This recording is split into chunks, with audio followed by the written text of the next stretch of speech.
What's up, guys? It's Toad. Going to be talking about the NFL wild card week.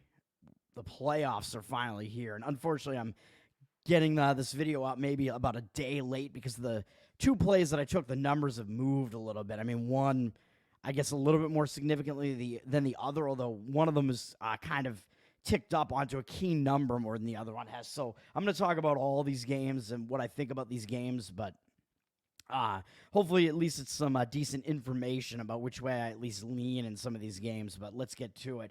And at least I did get some value on, even though I'm giving it out late and I apologize, I got some value on both of these numbers. And like I said, one is closer to the same number as the other. And if I give out information that is valuable to you, you might be able to find like other ways to play those particular teams in those games. And maybe I'll recommend some things, especially in one of them. Let's get it going, man. NFL wildcard. Hopefully this video will be a little bit shorter than some of my other videos, even though I'm going to talk about every one of these games. The wildcard playoffs start on Saturday, man, with Browns-Texans is the first game up. All of these games actually have interesting things going on. I think it's going to be a fun weekend. It'll be, of course, not that fun if I lose money, but we'll see what happens. Browns are up from -1.5 to -2 with juice. I think they were sitting at 2.5, maybe even hitting 3 at some spots at one point, but I'm wondering if like the move up on the Browns initially was a little bit of a false move to then come back and take the other side, because I did see a cash discrepancy initially on the Browns, but now I see it on the Texans with 55% of the cash on the Texans and 51% of the tickets on them. And this is part of the reason why I kind of wait on some of these videos, is because I want like more information to come in. So sometimes you like can lose value on the numbers, but sometimes you kind of want more information. So it's a give or take type of thing, kind of like with the college bowls.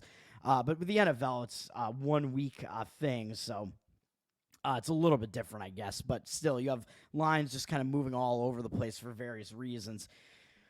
In this Browns-Texans game, though, I actually lean to the Browns side still, even though the market read is now kind of going against that. And besides the market, the other thing that would kind of keep me off of it a little bit as far as like actually playing the Browns, which I'm not doing, would be the fact that the Browns absolutely annihilated the Texans a couple weeks ago when they played them in Houston. But we do remember that Houston did not have C.J. Stroud in that game. I believe that was the second of the 2 games that they were without him when he was injured. And the Browns totally destroyed them, even more than the final score makes it look. But I think there are some things that we can take away from that game a little bit, which are that the Browns' offense has actually been clicking, and the Texans' defense is still the same defense that played in that game.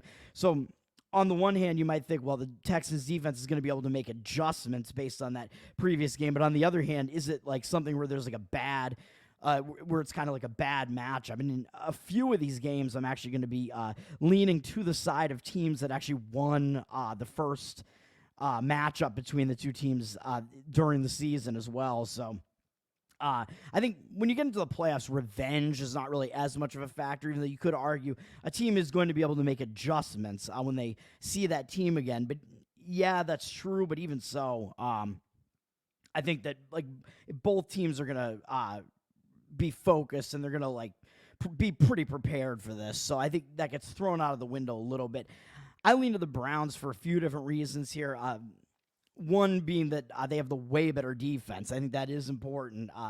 I like defense, especially when it comes to playoff time, man. The Browns certainly have the much better defense here. And C.J. Stroud, I mean, he's been good, but I think the public, even though we see more of the cash discrepancy, more cash than public tickets on the Texans here, which kind of interesting because I kind of expected some of the public to kind of want the Texans here because the Texans have that offense with C.J. Stroud, and the public tends to like offense. But I guess the Browns' offense has actually been putting up pretty good numbers too with Joe Flacco, and that is true, although I still think that the Texans, their offense just kind of has that like thing about them where their offense just seems like a much more high-scoring offense than Cleveland because Cleveland has the better defense. But then on the other hand, Cleveland's offense isn't that much worse than the Texans' offense, actually, with the way Joe Flacco has been playing recently, and they have the better defense, even though they haven't been quite as good on the road, which, yeah, that's important, but that's also, of course, factored into the line. Like, you'd see the Browns like a touchdown favorite if this was in Cleveland. So the home field advantage for the Texans is certainly being factored into the line here. So I think you can throw that out of the equation a little bit just because we know it's factored into the line. But I like the team with the better defense, even though they are laying points on the road. It's still kind of like a pick the winner type of scenario. So I do still lean to the Browns. I like the better defense, but also I like the experience factor here.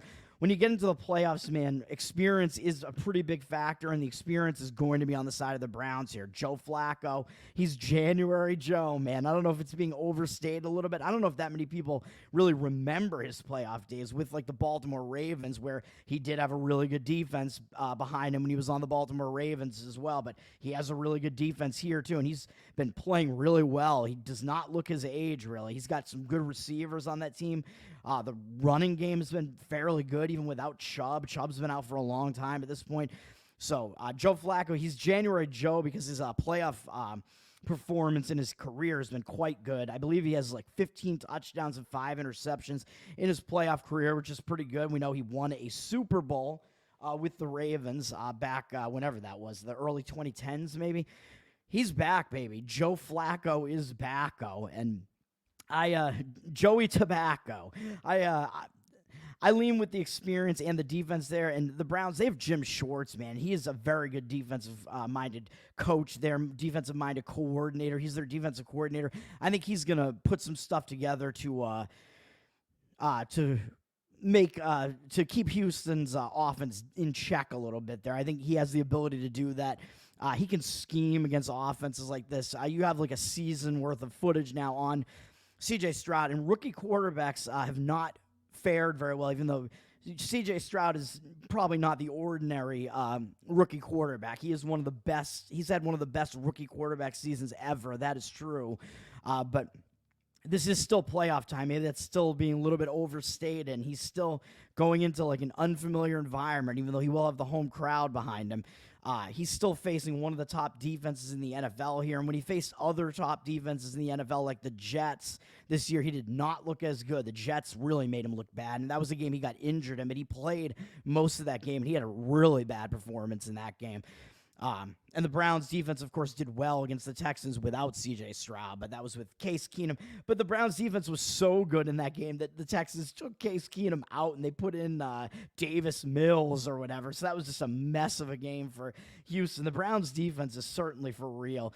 And back to what I was saying about rookie quarterbacks, I believe rookie quarterbacks are 2-9 in the last 11 NFL wildcard games, something like that. So the history is not really on the side of the Texans here. It's more on the side of the experience, which is more on the side of the Cleveland Browns here. So I lean to the side with the experience and the defense there, even though the market looks like it's kind of against it now. I'm not playing this game, but I do lean to the Cleveland Browns slightly in that one, as it stands right now at least. Moving on to Dolphins-Chiefs, which is the night game on Saturday. This line has moved up. You see that it's Chiefs 4.5, and it looks like it's still sitting at 4.5. I see some 5s in places now. This is one of my plays. I can't help it, man. I actually laid the Chiefs 3.5 here. I like it. Although, actually, I will mention one other thing with the Browns real quick, is that the Browns, before I get to the Chiefs, sorry, I'm jumping the gun here, but you know what I'm playing there. The Browns, before I move away from it, the Browns also didn't look good, of course, in the last week of the season, but everybody knows they were resting a bunch of their starters against the Cincinnati Bengals. The Browns had nothing to gain in that game, so they just rested players, and the Cincinnati Bengals played their starters and beat the Browns up. So I don't think people are going to really, look at that game, and they shouldn't. That game doesn't mean anything. But you could say that it is kind of like a bye week for the Browns. But, yeah, the Browns did go into that week on a hot note. So is that going to, hurt the Browns' momentum a little bit? These bye weeks and weeks where teams rest players are a little bit tricky, man, because they can go both ways. Your team can rest up a little bit and it can be a positive, and you kind of have that extra week to kind of prepare for your opponent, or it can be kind of a negative if it stops your momentum a little bit, where the Browns were on fire, and I think they won all the games leading up to that game. And I think they might have played did they play that Thursday night game the week before that, actually? I don't even remember. Maybe they did. I forget, but the Browns, so is it possible their offense is going to be a little bit out of sync to start this game? Maybe, so that's one thing that maybe keeps the offense a little bit, but then again, I think the rest might also wind up being a little bit of a positive as well. It's really hard to say, and the Texans, they played an all-out game against the Colts, even though that was a Saturday night game, so they It's not quite as bad as if the game had been on Sunday, whereas the Browns did play on Sunday, but they rested their starters, like I said, for the most part. Texans played a day before that, but that was an all-out game, remember. They had to put in a huge effort. They beat their division rival, the Colts, to get into the playoffs. That's a huge win for the Texans, man. So we'll see what happens. But then, in a way, the Texans are kind of playing with house money against the Browns. So, like, are they going to be more of a looser team? I don't know, because in a way, I think the Browns are also kind of playing with house money, because I don't think people really expected this much out of the Browns this year either. So I think both of these teams have kind of exceeded expectations, and they're kind of just like really happy to be where they are in the playoffs here, because I think neither team really expected to be at the point where they are this year. So that's what's going on there. Moving on to the Dolphins-Chiefs game now. I took Kansas City at 3.5. I would still lay it at like 4. I still like it in the 4 range. Maybe not once it gets to like 4.5 or 5, though. So I don't know if you'll be able to still get 4s.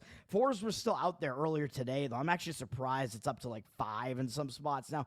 Well, maybe I'm not surprised, because you do see that 73% of the cash is on the Chiefs with 59% of the tickets. So they do have the cash discrepancy on them a bit. And I still think that there is some public sentiment toward the Dolphins here a little bit, just because people like the Dolphins' offense. They like Tua, but man, like, and in a way, they don't like what they've seen out of the Chiefs either. The Chiefs' offense has not been that Chiefs' offense of the last few years, man. Their offense has been not as good of an offense this year. That is for sure. That's true. So they're kind of a team that the public is going to kind of maybe shy away from a little bit, although the story in this game is going to become the weather, which I think the weather is actually becoming overstated. So I'm a little bit scared that I'm on the Chiefs in this game a little bit at this point, even though the number has moved in my favor a little bit, but I still like it. I would still find ways to play the Chiefs in this one. And I think if you can't get like a better number, like around 4, you could maybe look to try to play the money line, although it's at minus 225. Now, if you can get somewhere around like minus 200 somewhere in that range, I think it might be worth it to play the Chiefs just to win the game. Or if you can't get any of that, I would look maybe to the Chiefs team total to go over the total, because I saw it around like the 21 range, even 21.5. Even though you're giving up a key number there, I might look to play the Chiefs over the total, because I think the total's a little bit low on the Chiefs, because people, again, don't like what they've seen out of the Chiefs offense this year. They haven't been scoring that much, but I think there are just too many advantages for the Chiefs in this game, and a 3.5 I think is a low number. I think the Chiefs are the better team here still. I thought they were the better team going into that game where they played in Germany earlier this year, which people kind of remember that game. But if you look at both that game and at Miami's game against Buffalo last week, there is, more so the Buffalo game, I guess. So a couple of things to be said about those. So, yes, the Chiefs did win against Miami in Germany, but that's kind of a weird situation where it kind of has to do with, like, there are some factors in that game where it's like, there's like coaching involved. A lot of times the team with the better coach is more able to prepare their team for a game like over in Europe like that, and prepare for like a weird week like that where you have to go over to Europe. So Andy Reid is the better coach here, but of course that's going to be an edge in this game as well.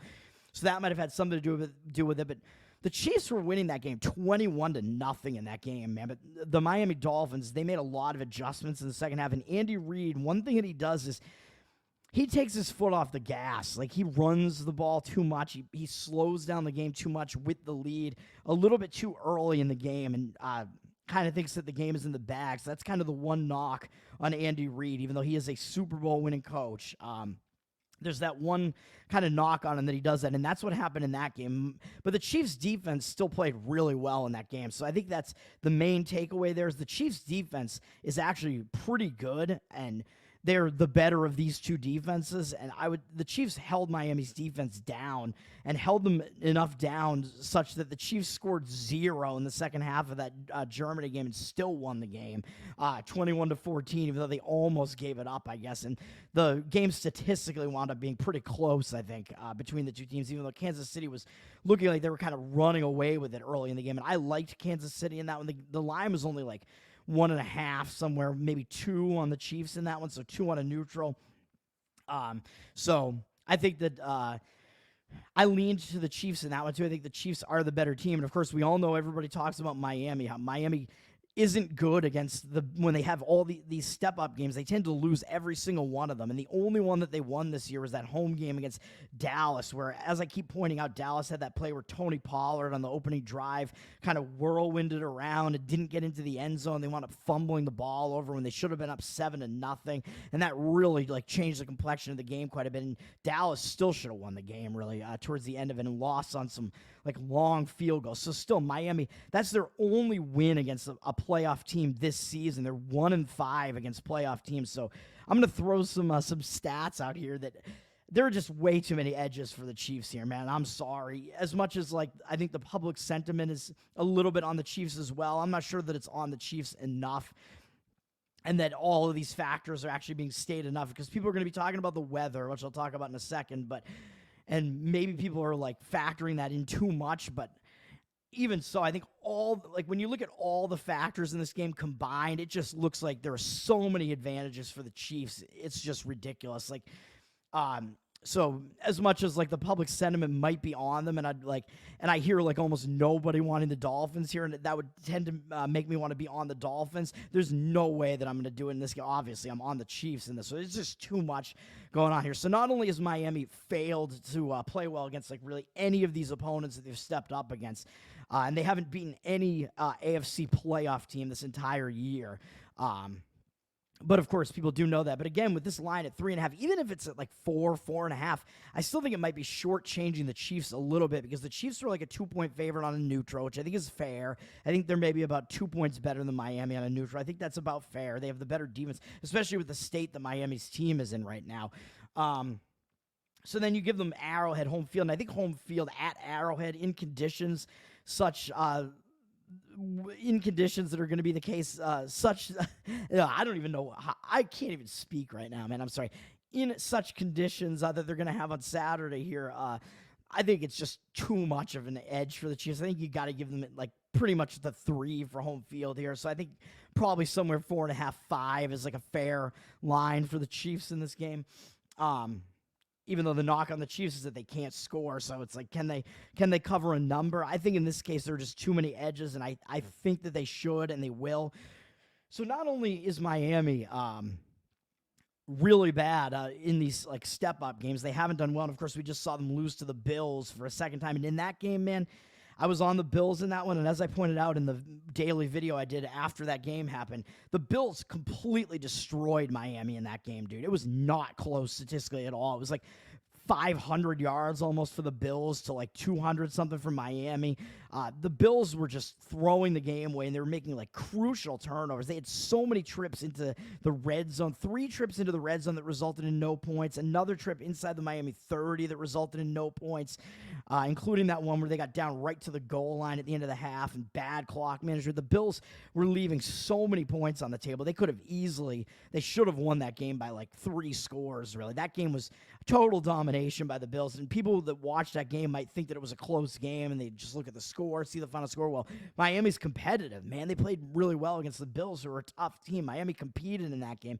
Yeah, not really. And Miami's got a lot of injury concerns. I mentioned that in my handicap for that game. We don't even really know who's going to be out there on the field. You might get Raheem Mostert's been out for a couple games now.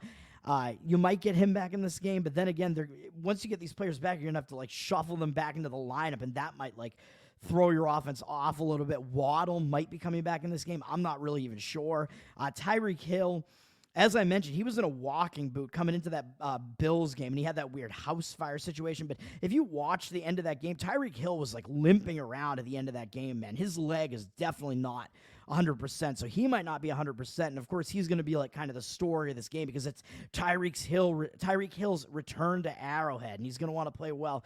And he is familiar. He's the one Dolphin really who's familiar with this environment like this. But now he's going in as an opponent, but his leg is not 100%, man. And I think Tua's shoulder might not be 100%, like I mentioned in that last game too. Of course, they're going to have a week to heal up a little bit, so they may be healthier than they were in the last game on the offensive side of things. But their defense is an absolute disaster of a cluster injury situation, man. Half their defense is injured. We know they lost Jaden Phillips earlier in the season, one of their best pass rushers. He's not coming back. They had Van Ginkel, I think, had replaced him, and he was playing pretty well when he was in there, but I think they lost him to injury in the game against the Bills, so I think he might not play in this game. He might be gone.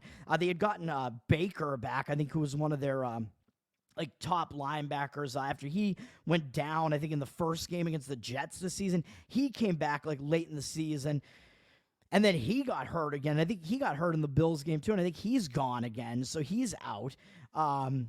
And they lost some of their defensive line. I think they're just picking guys up off the street, man. I think Miami's defense, they picked up Bruce Irvin, who was a big name back in the day when he was on Seattle way back in the day. They picked him up. He was not even employed in the NFL anymore. They picked up him and Melvin Ingram. And of course, these are big names. Oh my God, Miami has these guys. And I don't even know if they still have Justin Pierre-Paul because they picked him up in the middle of the season too, even though he has blown off half of his fingers in a firework accident way back in the day. If people remember that, when he was on the Giants, he would always play with a cast on that hand because he was missing 3 fingers on one of his hand. I mean, he could still play all right, but these guys are getting older, man. Even though they were big names back in the day, this is the Dolphins' defense is a total mash unit, so I think Kansas City's going to be able to put up some points in this game against this defense that's totally battered. And if you watch that game against the Bills, Miami's defense, they're trying to work these new guys into the system. They haven't had time to learn the system, man. Even though they're going to have had an extra week to try to learn this thing, they're still throwing these guys into the fire, and they're not familiar with Miami's system. It's kind of a mess over there, man.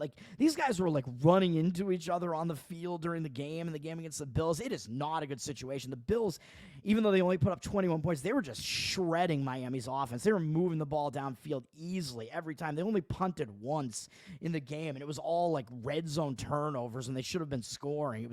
The Bills probably could have scored on every single drive except for one in that game, really. It was absolutely insane.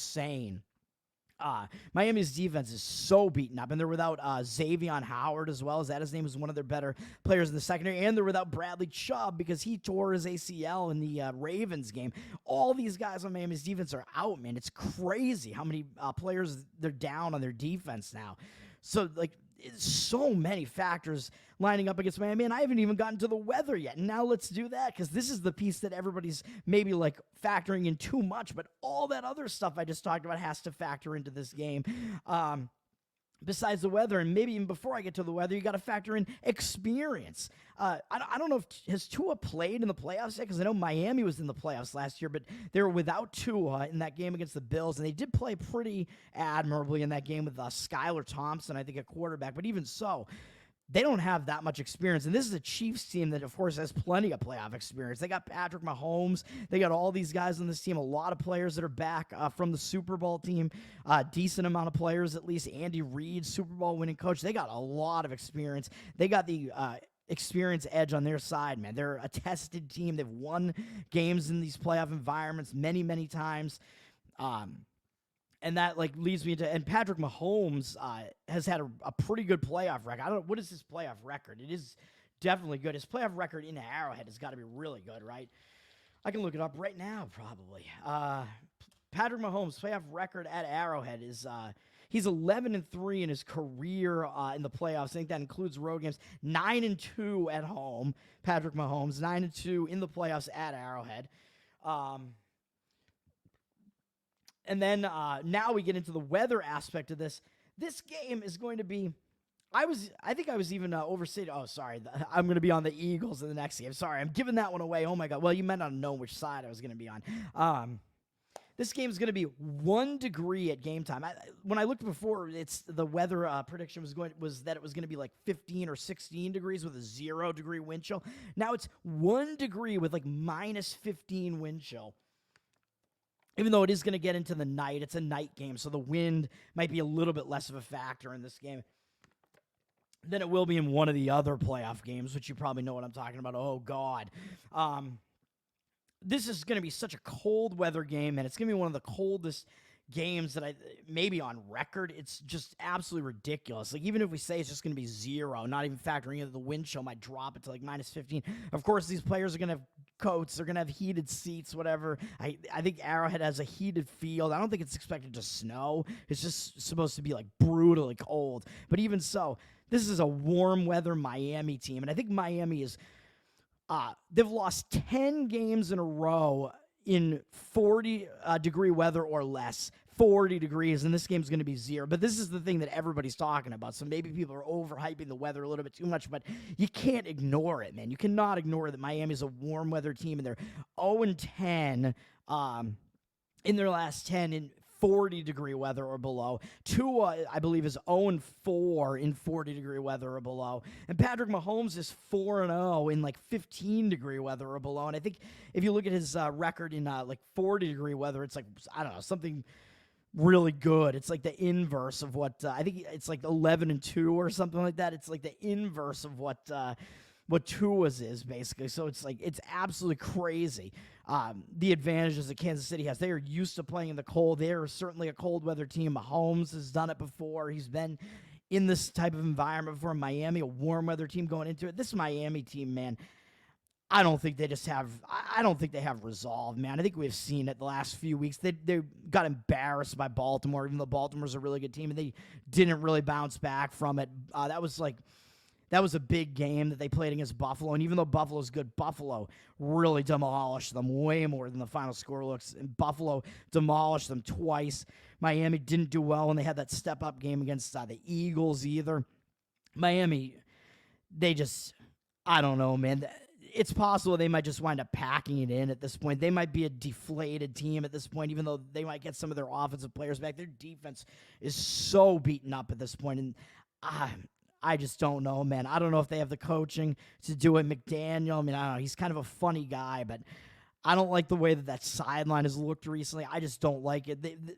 He might be losing this team, man, even though it could all change with one game if they're able to, like, do something in this game and maybe hang around. But I don't know. I think there are just way too many advantages for the Chiefs in this one. So I'm on the Chiefs at 3.5, although unfortunately the line's like 4.5 now, maybe even 5. I would still lay it like up to 4 maybe, but those are my feelings on that. I do have one other game that's at least closer to where the number is, as you saw already, because I gave it away already, and I apologize for that. But trying to get the rest of these other games done quickly here. Moving into Steelers-Bills. Bills are up from 7.5 to 10 at home with 73% of the cash on them, 68% of the tickets. The Bills, when the number came out, I didn't even see it at 7.5. I saw it at like 9.5. And at first, my reaction was I would probably lay it with the Bills because I think the Steelers have just been overrated all year, man. Like, they've been outperforming their like personnel all year. The Steelers, Mike Tomlin, definitely a good coach with the way that he's gotten this out of this team. Really, like they had Pickett at quarterback for a lot of the season, and look at this. They're in the playoffs, even though they are the 7th seed. And 7 seeds since the playoff expansion are 0-6, I believe, or something like that. They have not won in the 3 years that it's happened so far. They have not won a game yet. I certainly don't expect the Steelers to win this game outright at all. I don't know that I would lay the points with the Bills at this point either at 10. This is one of the toughest ones to this might be like I would still lean to the Bills maybe a little bit here just because I think the Steelers are so overvalued. They tend to be so overvalued. I think the Bills have tended to be undervalued all year. The Bills are the much, much better team here. But because of the weather conditions here, it's going to be tough for either team to, I think, amass like that big a lead here. And the weather really is more of the story in this game than it is in the Chiefs-Dolphins game, even though I think you can't overlook the fact that the Dolphins are just so bad in cold weather games, and that's going to be extreme cold in that one. With that, and I guess I should say with the Chiefs, before I move on, the Chiefs, of course, they looked ugly in their last game and still won at the Chargers in a game where the Chiefs didn't have any reason to show up. Unfortunately, I lost a play on the Chargers in that one. Ridiculous. The Chiefs are able to win that game with Blaine Gabbert, but the Chiefs are able to rest their starters, so it will be the more rested team going into that. But is that going to like hurt their momentum a little bit because they had a big win the game before that against the Bengals? I don't know. Are they going to come into this game with their offense a little bit cold to start out that game against the Dolphins? No pun intended. I don't really know, but I think the rest maybe it'll help a little bit, help them kind of just heal up a little bit when it comes to the end of the season and then coming into playoff time. I think that amount of rest might help a little bit, unless you're starting to talk about teams that have playoff buys that have 2 weeks of rest, which we're going to be talking about in the divisional round. Then it might become a little bit more of a factor where the team might be like kind of out of sync more. Coming into the playoffs, I think that might be a little bit less the case where the teams just rested their starters for 1 week to like avoid the injuries and stuff. So back to the Steelers-Bills, though. The Steelers, man, yeah, I mean, it's pretty insane that they've even made it as far as they have here. Mike Tomlin continues with his streak of not having a losing season with the. I think he's had a winning season every season he's been with the Steelers, even with teams like this, where it's like, how could he even do this with players like this? Even though they do have a couple of pretty talented receivers there, and Pickens and Deontay Johnson. Najee Harris has been turning it on. Their rushing game has actually been turning it on a little bit, but the Bills, I think, are going to be too much for them, man. The Bills are a really balanced team. Their offense is really good, and their defense is quite good. I think people don't realize that the Bills' defense is quite as good as it is. I think they have kind of like the 5th-ranked defense in the NFL or something like that. The Bills are kind of for real, man. It wouldn't shock me if the Bills made a nice run in the playoffs this year, and potentially I think they might even have a chance to like win the Super Bowl this year. The Bills, they looked ugly throughout the season this year, and people were making fun of them, like, what's wrong with the Bills? They're playing good football at the right time here, man. They were able to get back into the driver's seat in the AFC East with that final game right at the end there against Miami. And if anything, I think the Bills looked worse than they actually are in that game because those turnovers took away so many points from them in that game. They crushed Miami in that game, and the Bills, like I said, they're playing good football at the right time. The Steelers, they beat the Ravens, but come on, man. The Ravens were locked into the 1 seed, and even though, yeah, you might argue, well, it's a big rivalry, the Ravens still wanted to beat the Steelers. Yeah, but the Ravens were resting a lot of their starters throughout that game, man. The Steelers needed to win that game, and it was still an ugly game, and the Steelers still didn't win it by that much. The Steelers do have a little bit of extra rest because of that, whereas the Bills had to play the final game of the week, the Sunday night game. So the Steelers have a little bit more rest because of that, because they played the day before that, but I don't know if it's going to matter that much.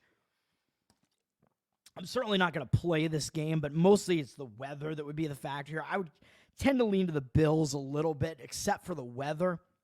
And because of the weather, it's just tough to even, like, pick a side in this at all. The weather in this game is going to be way more detrimental to offenses than the Chiefs' weather, the Chiefs-Dolphins. And as you can see, this total has dropped from 44.5 to 35, and you have 56% of the cash on the under and 54% of the tickets. So the cash discrepancy still on the under, but I don't think you can really play it at 35, man. I think if you missed it at like some of the higher 30s, that you've missed the boat here, man. I think I would have wanted to play it at around like 38 and somewhere in that range. You miss like too many of the key numbers now, and this number's plummeted more than maybe any total I've ever seen, and it's because this game is going to have insane wind, like 40 to 50 mile an hour winds. And this Bills Stadium, man, it's like lake effect winds because Orchard Park, it's like right next to the lake.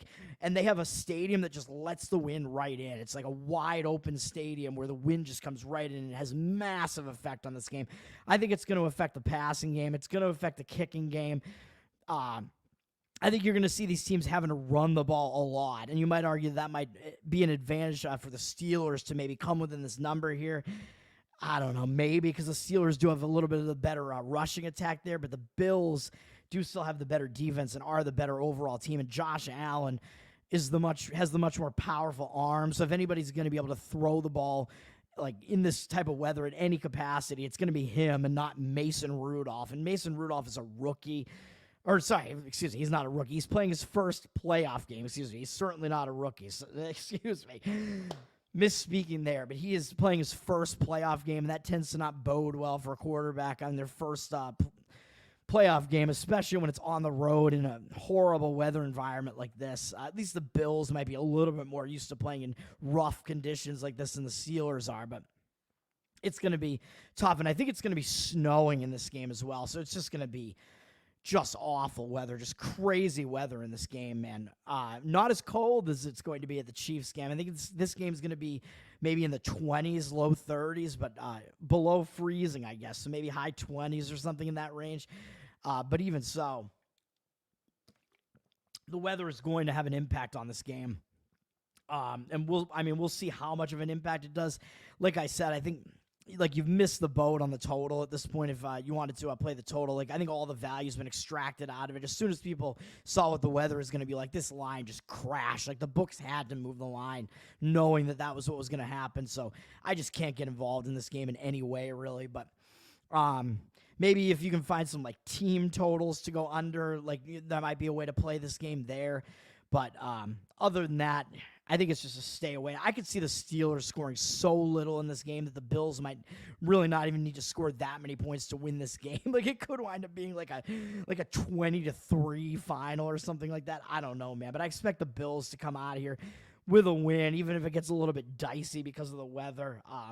And the other thing I didn't even mention yet, the Steelers are without TJ Watt, and maybe that has been why this line moved up. I don't think this line opened at 7.5, man. I think it opened at 9.5, and I don't know if it's accounting for TJ Watt's injury enough, man. Like a defensive player usually doesn't impact the line that much, but if any defensive player is going to impact a line, it's going to be TJ Watt not being involved in this game. TJ Watt, he's one of the best pass rushers in the NFL. He's one of the best defensive players overall in the NFL. And the Steelers, their record, I think without TJ Watt, they're like 1-10 since they've had him on the team, something like that. They're 1-10, although that's not against the spread. I think that's just straight up. So they in this game, you'd be asking them to cover like a huge number as an underdog, of course, but that's going to impact it, man. They might not be able to get that much pressure on Josh Allen and this Buffalo offense here. And Josh Allen, man, the other thing about this game, when it's a wind game like this and teams might need to run the ball a bit, Josh Allen can run.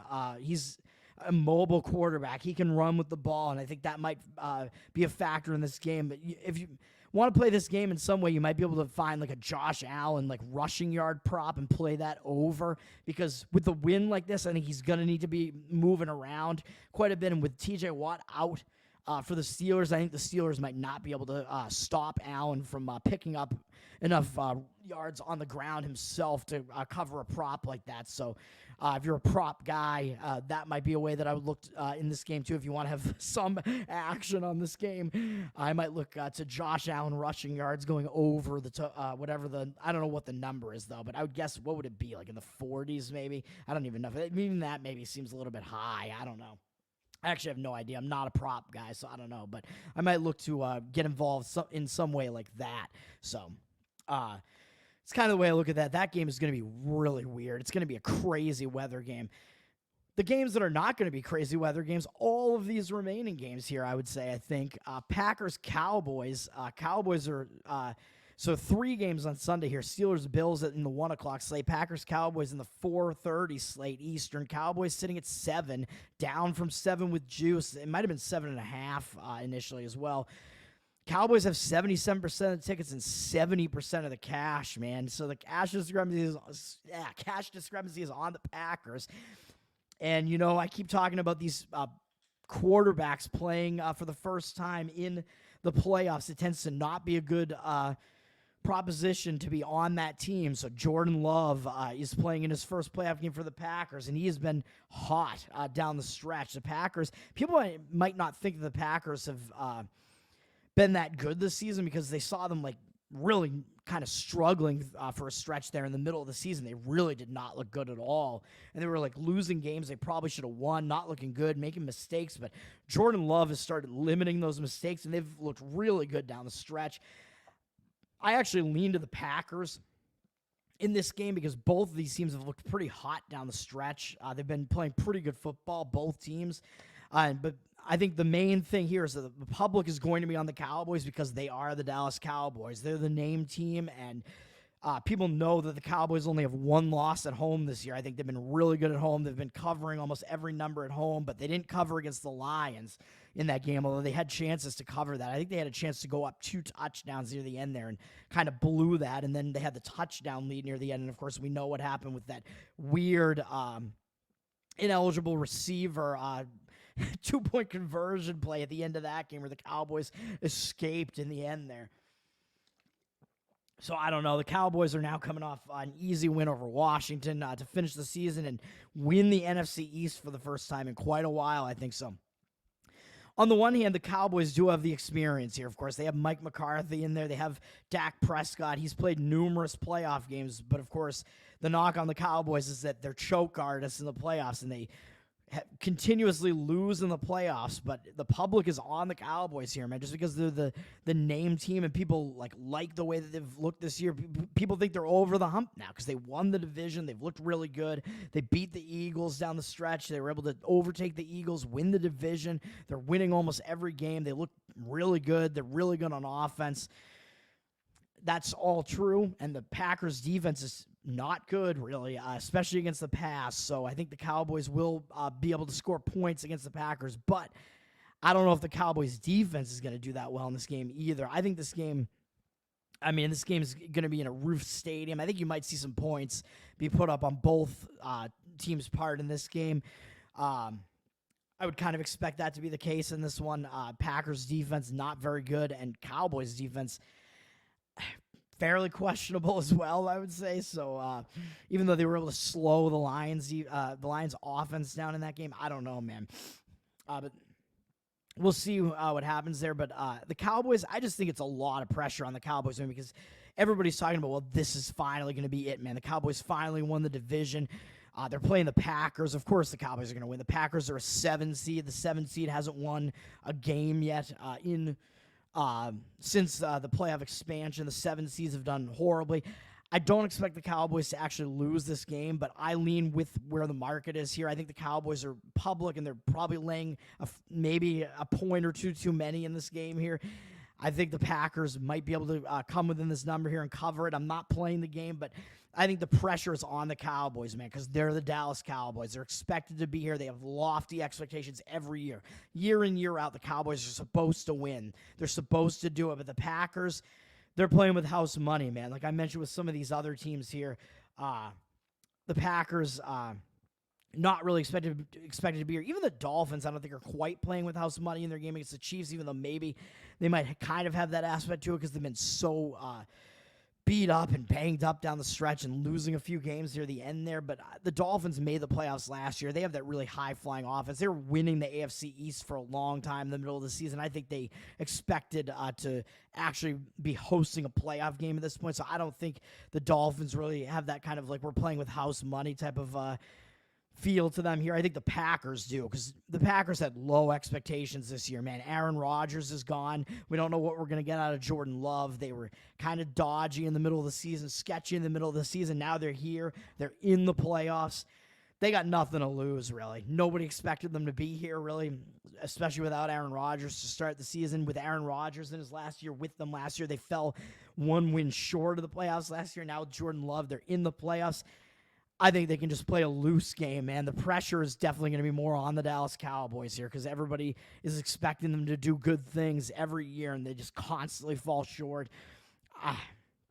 That has me leaning the Packers a little bit, but I'm not going to be playing it.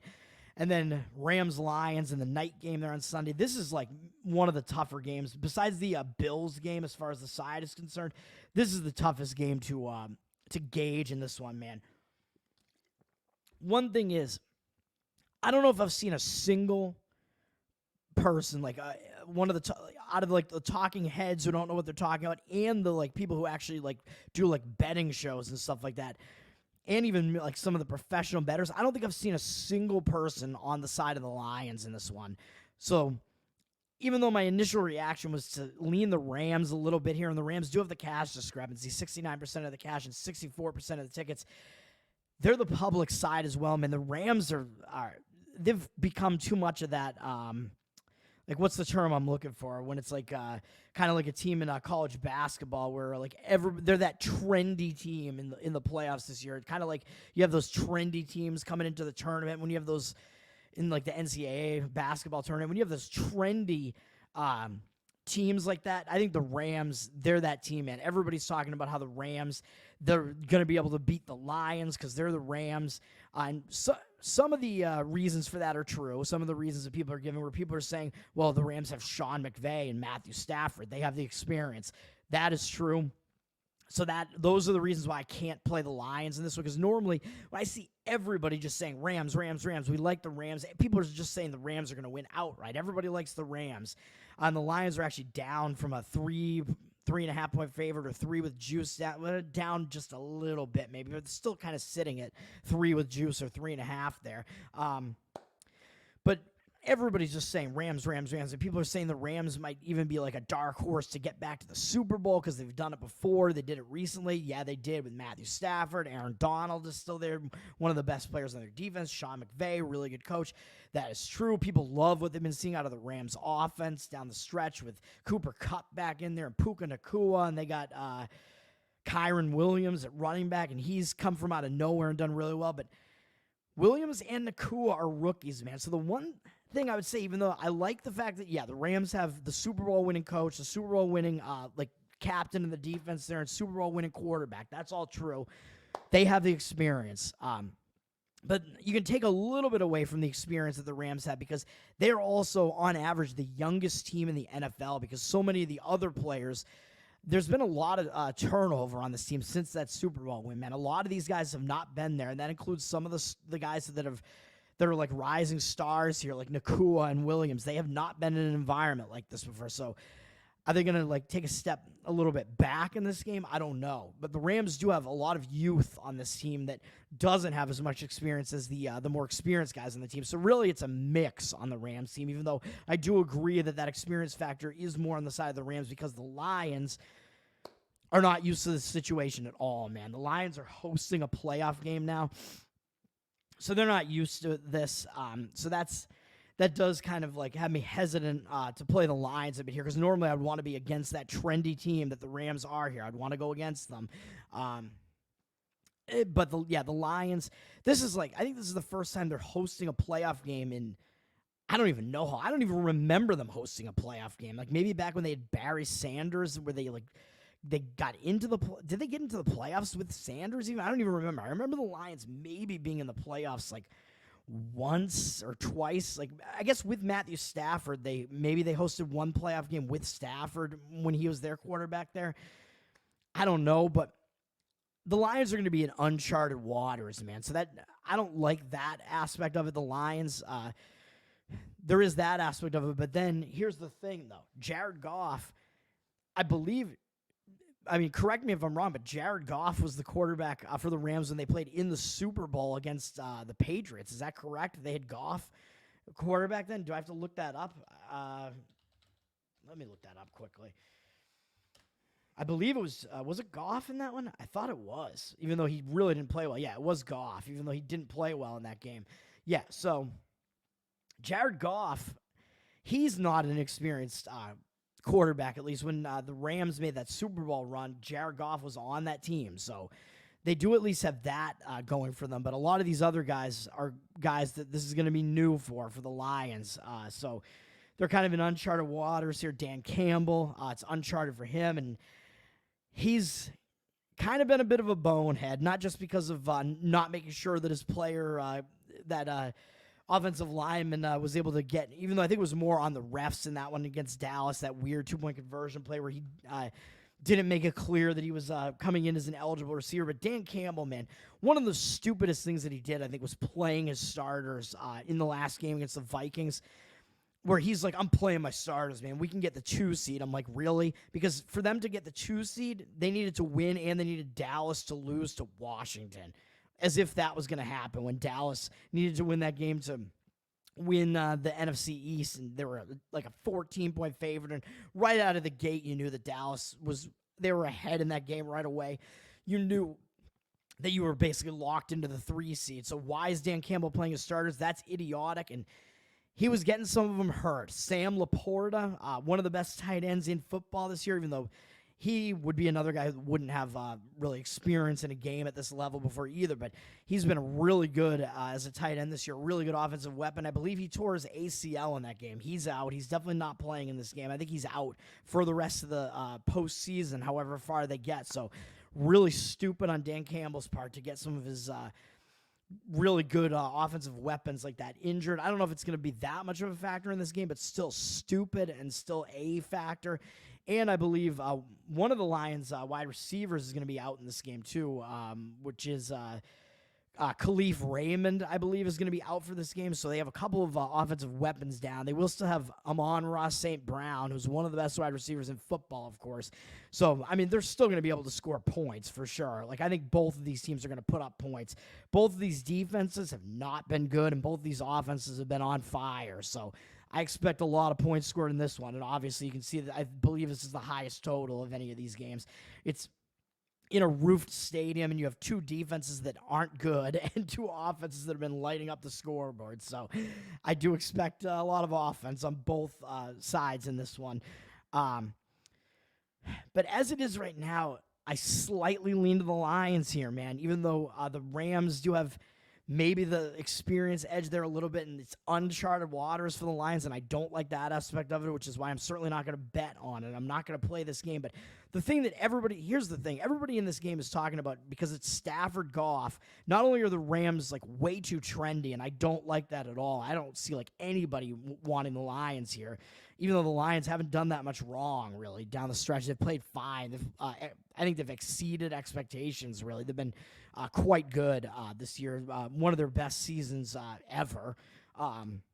Because the Lions, of course, are known as a very downtrodden team, so I don't know if they're going to have that aspect of it. Maybe we're even playing with house money here, because everybody seems to like the Rams here. So I think the Lions are going to be the team with the chip on their shoulder here.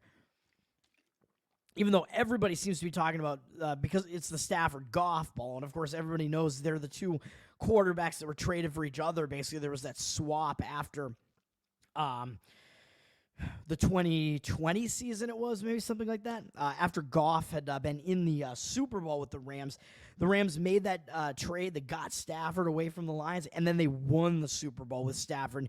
That's what everybody's talking about, how the Rams like made out better than the Lions did there. Even though the Lions are playing well this year with Goff, everybody's talking about Stafford won a Super Bowl. So the Rams made out better in that trade, man. Stafford, he's a Super Bowl winner, and he might do it again here, and he's going to want to come in, and he's going to want to show up the team that got rid of him. But nobody's talking about the other side of it, where Goff has that same motivation, if not more motivation, because the Goff is playing against the Rams, who are the team that got rid of him at the same exact time when these two teams swapped quarterbacks, and Goff is the team that lost the Super Bowl prior to that. So I think he has more of a chip on his shoulder, because he knows that he made it to the Super Bowl with the Rams. They lost to the Patriots, unfortunately, in an extremely low-scoring game, where I had the under in that game. I had a lot of like unders and things of that nature in that game. That was a good Super Bowl for me because of that, even though it was a horrible Super Bowl to watch, and I didn't even really watch it. But it was good for the bankroll there. Goff lost that, and then the Rams traded for Stafford, and they won the Super Bowl, and Stafford got them over the hump, man. So I think, if anything, Goff is playing with more motivation here than Stafford is. He's the one who hasn't won a Super Bowl yet. He's the one that people are saying is the lesser of the two quarterbacks. Everybody likes the Rams to win this game. I think Goff has more to prove than Stafford does here, so I lean to the Lions just slightly in this one, because it's just too trendy to take the Rams, and everybody's talking about the Stafford motivational aspect of it, playing against his former team, and nobody's talking about the reverse of that, the Goff motivation, which I actually think might be slightly more than that. And nobody seems to want the Lions here, which might piss off the Lions a little bit more. But because they're in uncharted waters, and they are still facing that Stafford McVay team that are Super Bowl winners, it keeps me off of it a little bit, just because it's a game that's now it's like such a lofty game that these Lions players haven't been like in quite that environment yet, and the playoffs are a different beast, so I can't quite get there with it. And then finally, because I accidentally showed you the page I was on, at least, I took the Philadelphia Eagles 2.5 in the Monday night game, because we now have Monday Night Football as part of the playoffs since the playoff expansion. I wanted this one almost right away, man. The Philadelphia Eagles. It is up to 3. You might still be able to find 2.5 in spots, because the 3 looks like it's with reduced juice. So maybe you can still find 2.5, or you might be able to lay like a -150 money line. I don't mind like a money line play on the Eagles, because I think the public is going to be more taking the Buccaneers here, and they're going to be taking the plus the points and on the money line, because they get an underdog price at home plus the money line here. So I actually like both road favorites in this round. They're just small road favorites, so you're basically just playing them to win the game. I actually lean to both, lean and like. I'm playing this one. Both small road favorites here, and they're both road favorites that actually won the previous matchup that they had during the season against the same opponent. So I don't know if I love that aspect of it, but coming into the playoffs, man, the first thing, I guess I'll also point out the Eagles have 59% of the cash on them but 51% of the tickets are on the Buccaneers. So the cash discrepancy is on the side of the Eagles, at least for now. I hope these things don't change between now and game time too much. I hope I'm making the right reads on these. But coming into the playoffs, man, the team that won the NFC South, especially if it was going to be New Orleans or Atlanta, though, that was a team that I wanted to play in the playoffs because it was one of those divisions where people are like, whoever wins this division, it's such a bad division that whoever wins this division, man, people were going to be saying they're like a joke coming into the playoffs, especially if it was going to be the Atlanta Falcons. Like, they're hosting a playoff game.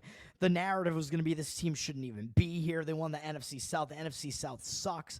Like, that's what the narrative was going to be. And we've seen stuff like that happen before with, I remember, like, a playoff game where like the Seahawks made the playoffs as like a 7-9 team against a Drew Brees Saints team, if I remember correctly, and the Saints team had to go on the road to the Seahawks because the Seahawks won that NFC West, and it was a terrible division that year, and like the Saints were like a big road favorite in that one, and everybody was just bad-mouthing New Orleans. How could they be in the playoffs 7-9? That was a great spot, or bashing the Seahawks, with Pete Carroll there. That was one of his first seasons there. I think that was a great spot to play the Seahawks in that one, and I did in that one. And that was, I think the Seahawks might have won the game outright, if I remember. I don't even remember. They might have. So I thought it was going to be a situation like that with the NFC South team. But then the way this panned out, the complete opposite wound up happening. People have kind of liked the Buccaneers down the stretch because they saw them, like, their offense just kind of shredding a couple of those teams there before the last couple of games. At least they played really well against like the Jaguars, and everybody was seeing like, oh, Baker Mayfield, he looks really good. Mike Evans, he looked really good. And it's almost like people are just kind of ignoring what they did in their final two games. It's almost like people aren't even paying attention to those two games where they lost to the Saints pretty badly on a game that I was on. I liked that one. And then, And then the final game of the season where they had to win. Like, they were in almost a must-win situation in both of those games because they needed to win. Well, they wound up needing to win at least one of the two to win the division. Or they needed, like, some of those other teams to lose. And they were playing the Carolina Panthers in the final week in that situation, needing to win. And they only won 9-0 in that game against the Carolina Panthers. Like, really? That is awful. But people seem to just be overlooking that completely. Well, they shut out the Panthers, and the Panthers suck. So the Buccaneers are still good. No, if you only put up 9 points against an atrocious Panthers team, there might be something not quite right with that team. Everybody's talking about how good Mayfield has looked this year and Mike Evans and stuff. You only put up 9 points in a game you needed to win against Carolina, man. I don't know. I think there are some question marks for this Buccaneers team here. I don't know about that. I think Carolina, got down, should have scored. I think they could have scored a touchdown and covered the number in that one too, and they like turned it over right near the goal line or something in that game too. I don't even know. But not a good performance from the Buccaneers at all, and that was a game that mattered, and they still didn't play well. So that doesn't look great for the Buccaneers, and everybody's talking about how injured the Eagles are here. But people aren't even talking about the fact the Buccaneers don't look that healthy either. With Baker Mayfield at the end of that Carolina game, he's limping around, man. There's something not right with Baker Mayfield's leg. So people aren't even talking about that at all. Everybody's just talking about how banged up the Eagles are, and they're definitely a bit banged up. But Baker Mayfield is also banged up. So I don't know, man. But the main aspect of this is that the Eagles look so bad down the stretch that everybody's just shitting on them and saying their season is over. And with that final loss that they had to the Giants, that was like kind of the nail in the coffin. Everybody's just saying the Eagles are done. They're over. Sirianni, like, their season's over. Sirianni's going to get fired. And it's like, really? This is a guy that led them to the Super Bowl last year, and they're in the playoffs again, and you think he's going to be fired. But, of course, this is a team that started out, 10-1 this season. So they looked really good. But I think at that point the Eagles looked better than they actually are. They were overvalued at that point. Their defense is actually not really that good. They're still a pretty good team, but they're not as good as that 10-1 team looked. But then when they like really collapse down the stretch, they're not as bad as they've looked down the stretch either, man. Like they're somewhere in the middle there, and I still think they're the better team than the Buccaneers here. I think this is basically a fair line here. I like the Eagles in this one. The line is actually short compared to what it was when the Eagles did play at Tampa in the middle of the season this year. And the Eagles, I think, were like a 4-point favorite in that game, something like that, 4.5. So now we're getting 2.5, maybe 3 here. So it's a little bit shy of that number, even though I thought that number was maybe a little bit too high when they played at the Buccaneers. I actually leaned to the Buccaneers in that one. I didn't wind up actually playing it, but the Eagles totally wrecked the Buccaneers, man. And you might say, well, that might mean that the Eagles are going to like take the Buccaneers lightly because they destroyed the Buccaneers. It's going to motivate the Buccaneers more. Nah, I mean, I think you can throw revenge out when it's a playoff game. Are you really saying the Eagles are not going to be motivated here when everybody's saying that their season is over, they're done, they suck? Like everybody is just like bad-mouthing the Eagles to such a degree. You really think the Eagles are not going to be motivated coming into this game? Come on. Both teams are going to want to win this game. I think that is, of course, the case. And, I mean, of course, you got to remember, I'm pretty sure in, like, Hurts' first year, maybe one of his first years, I believe the Eagles played at Tampa during the playoffs that year when Tampa still had Tom Brady. It might have been the Tom Brady Bucs Super Bowl year, maybe. Tampa hosted the Eagles in that playoff and beat the Eagles. So the Eagles might remember that and kind of want to like come in there and play better as well, even though, of course, the Eagles won during the regular season against the Buccaneers here. But I don't think they're going to care that much about a regular season game and want to not, like, who cares about that game? People don't even remember that game that much, I don't think. I think it's possible that Hurts and some of those guys that were on the Eagles back a couple years ago remember going into Tampa in the playoffs and losing. So I think they're going to be motivated here, man. Like, in Sirianni, I don't know if he actually thinks his job is on the line. I think people are talking about their clubhouse is in chaos. They don't like the coach anymore. I don't know about that. Like I said, this is a team that made the Super Bowl last year, man. And now you think all of a sudden they're just totally dead because they had some bad games down the stretch. I don't buy it. I think the Eagles are still the better team over the Buccaneers. I don't think the Buccaneers are that good. I mean, they could barely even beat Carolina both times they played them. They won the NFC South, and now I'm the one saying the NFC South sucks, and the Buccaneers aren't really that good. But the Buccaneers are actually being overvalued now, I think, in my opinion, because of some of their later games, their games they played down the stretch, and people liked what they saw, and people hated what they saw out of the Eagles. But look at what the Eagles did coming down the stretch, man. They played a gauntlet. After they had that 10-1 record there, they played like 4 straight games where I think they played Dallas twice, San Francisco, and then they had like, I don't know, some other good team in the mix there too. They played like a gauntlet of really good teams. I think it was Buffalo they played in the middle there, and they actually wound up winning the game against Buffalo, although they should have lost the game against Buffalo, and I was on Buffalo in that one. But I think, yeah, so they played Dallas twice, Buffalo, and who else did I say? San Francisco in a 4-game span. That is a rough stretch of games there, man. And then they came out of that, had to play some easier opponents again, and didn't play that well in some of those games down the stretch.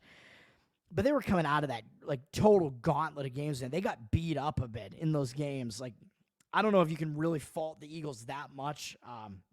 Like, maybe you could have said maybe they should have won more of those games than they did in those games, although I think they shouldn't have won against the Bills, but that's another story. But still, like, that was a tough stretch of games. And then down the stretch, I think you can excuse kind of some of those really ugly games they had down the stretch, too, where the game on Christmas against the Giants that they almost lost, they were completely dominating that game, man. Like, the Eagles, they could have easily put that game away. They dominated the Giants statistically in that game, and they had, like, a bad pick six that really, like, helped out the Giants and kept the Giants in that game a bit. Not only that, but the Giants either pulled Tommy DeVito or he got hurt. I don't remember what it was. And they put in Tyrod Taylor, and the Eagles were not prepared for Tyrod Taylor. And that's going to lead into what I'm going to say, the way that I'm going to excuse somewhat what the Eagles did down the stretch there. So they wound up winning that game anyway, even though they didn't look good against Tyrod Taylor. He was something they weren't prepared for, kind of surprised them. But then what about those other games down the stretch? Well, they lost to Arizona, who Arizona at that point with Kyler Murray back and James Conner back, not the same team that they were at the beginning of the season when they were a terrible team, man. With Kyler Murray and James Conner back in there, they're not that bad of a team. So even though they were a big double-digit underdog at Philadelphia there, I think Philadelphia was a little bit, they were favored by a bit too much in that one. Philadelphia was winning that game by a lot, and yeah, they blew it. They really didn't play well down the stretch in that one, but I think they are struggling against some of these mobile quarterbacks. Kyler Murray can really run it around. He's one of the biggest mobile QB threats in the league. So they struggled against him, and then they struggled again against Tyrod Taylor in the final game. They struggled against the Giants. So they're struggling against mobile quarterbacks. Baker Mayfield is not one of those. He is not that mobile, and his leg did not look right in that game against Carolina last week, man. So I don't trust Baker Mayfield, really. And he's not going to be able to run around like Kyler Murray and Tyrod Taylor were able to do against the Eagles. So I think the Eagles will at least be able to contain Baker Mayfield more than that. I think the Eagles, their defensive weakness is more on the defending the run than it is at defending the pass. So I think they'll be able to slow down Baker Mayfield at least a bit, slow down the passing game a bit there, even though I think the Buccaneers might be able to run the ball a bit with Rachaad White there because the Eagles' rushing defense is not that good. But I don't think we can just totally overlook how dominant the Eagles were against the Buccaneers in that first game. It wasn't just like that the Eagles won that game. The game doesn't look like they won by that much. Right? I think they won 25-11 or something like that, but they absolutely destroyed the Buccaneers. They put up like 400-something yards of offense to the Buccaneers, like 100-something. The Buccaneers were sub 200 in that game. And no, I don't think it's going to be that lopsided this time, but the Eagles totally dominated the Buccaneers in that one. And finally, I guess, we can talk about the injury situation here. Well, I guess first off, talk about going into more detail on the Eagles game against the Giants to finish off the season there. I don't think we can I think we can throw that game out for the most part. The Eagles against the Giants, man. I mean, yeah, the Giants were beating them early and looking good when the Eagles had some of their starters in there, but the Eagles, they've been dealing with some injuries. I think Swift didn't play in that game because he had an illness. I think at least one of their top two receivers, either Brown or Smith, one of the two, I think, was being rested in that game. I think the Eagles knew, because if the Cowboys won against Washington, which of course was going to happen against the football team, the Eagles knew that if that was the case, then the Eagles had nothing to play for. They were going to be locked into, what are they, the five seed. They're going to be locked into the top wild card because they couldn't win the division if Dallas won. So if Dallas won, they were going to lock up the division.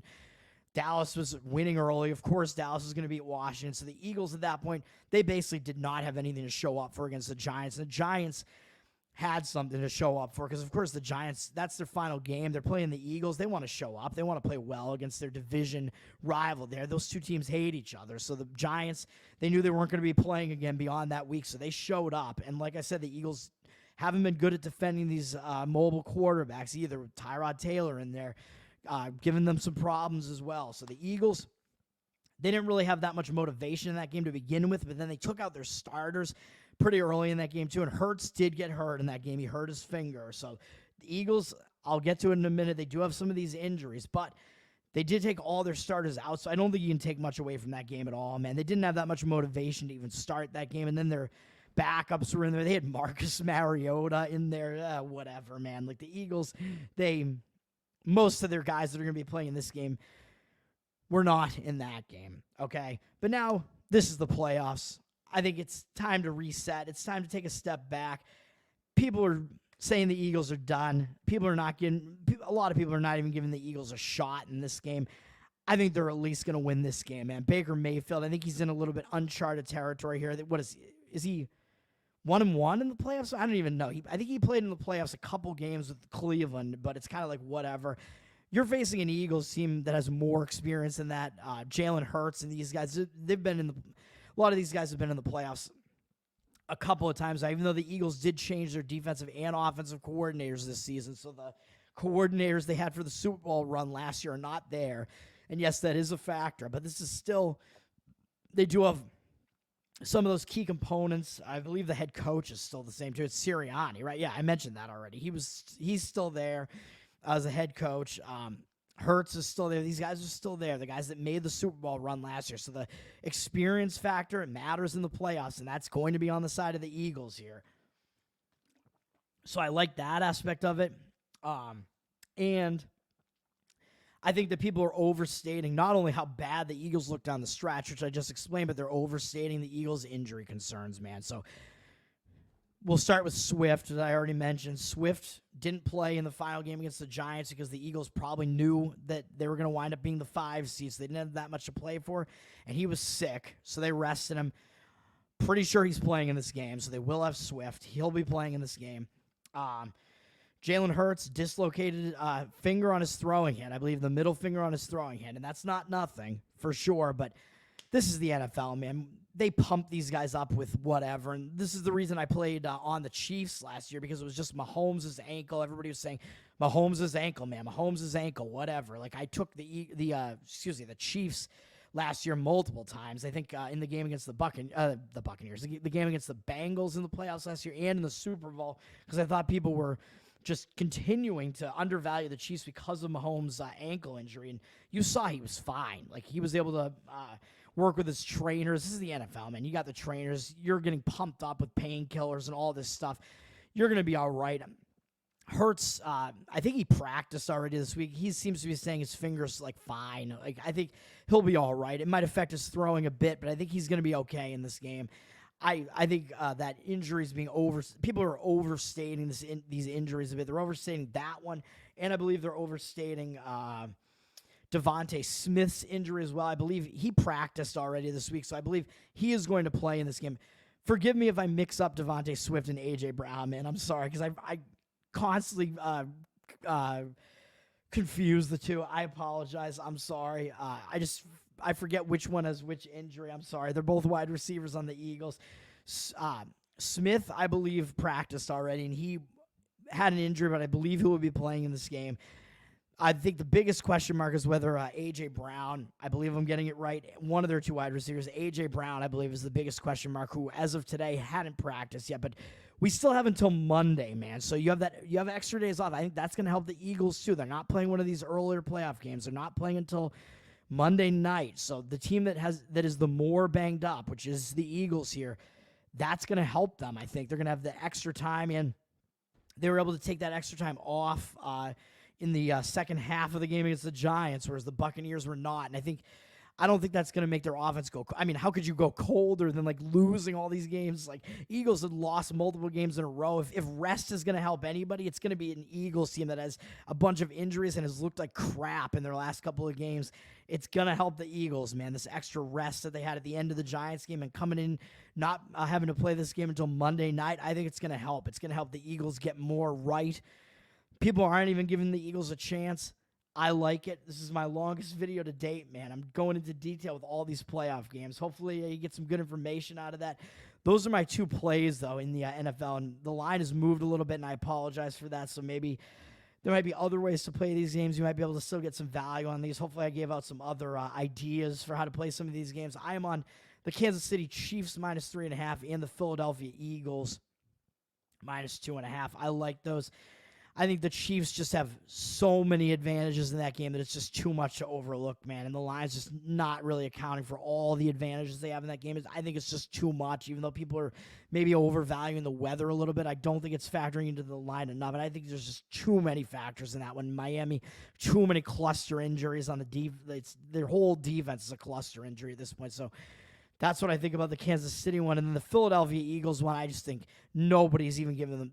Out of all these playoff teams, the Eagles are the team that's being shit on the most. People don't like the way that they look down the stretch at all. And people went from talking about how the Eagles are, like, going to win the Super Bowl this year and being the best team in the NFL to being like the Eagles aren't even going to win a game in the playoffs. So it's, like, so ridiculous. The reality lies somewhere in between the two, and I think the Eagles are going to show up and they're going to be able to win a game against the Tampa Bay Buccaneers.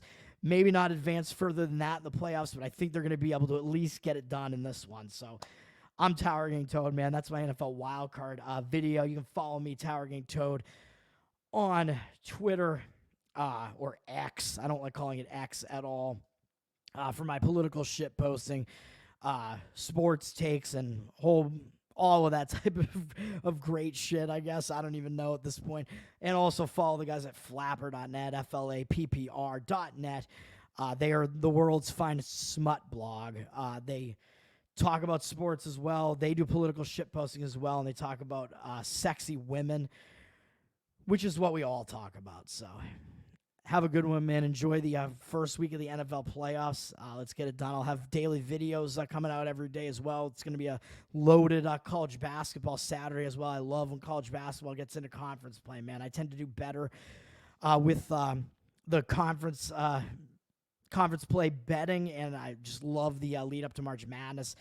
I put out like bracketology spreadsheets as well on my Twitter. I don't know if I'm going to do videos on bracketology, but I at least do bracketology spreadsheets and put them out on Twitter. I think I'm not too bad at it, but I love the lead up to it, man. So NFL playoffs, first week of it.